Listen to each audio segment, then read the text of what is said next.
This is BBC One. Now, the weekend news with Maryam Moshiri.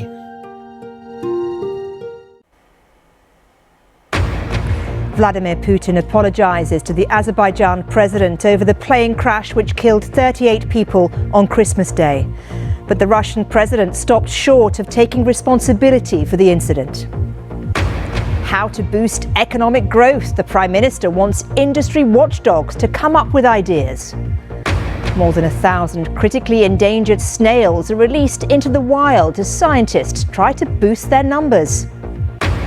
And he's checked out, mate. Chess grandmaster Magnus Carlsen quits a major tournament after a row over his trousers.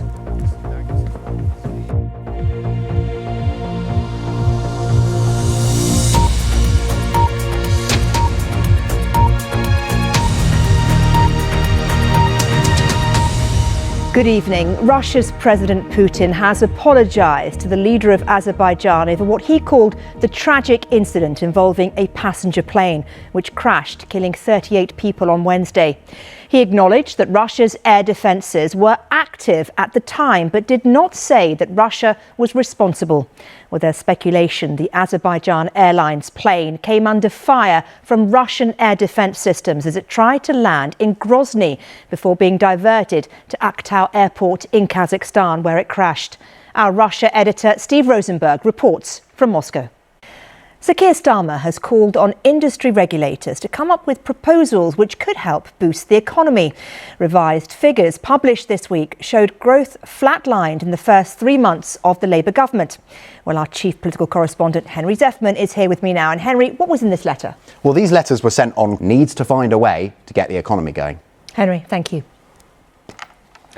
The World Health Organization says the last major functioning hospital in northern Gaza is now empty after Israel raided the site and forcibly evicted patients and medical staff.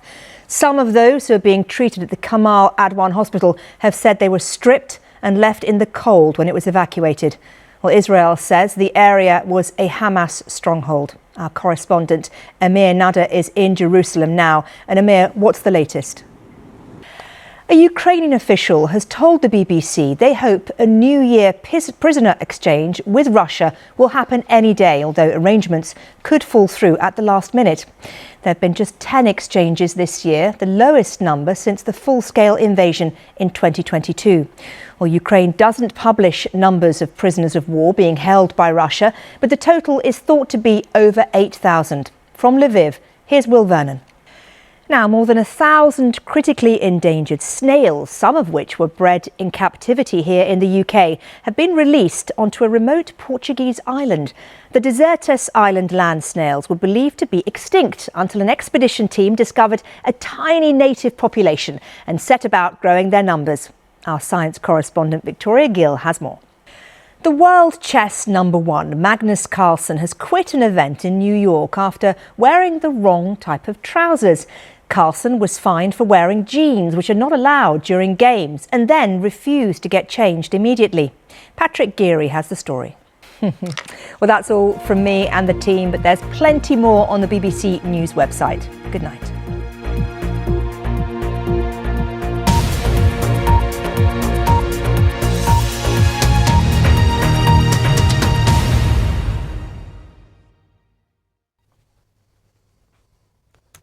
Good evening to you. Low cloud, dense fog has caused travel issues up and down the country.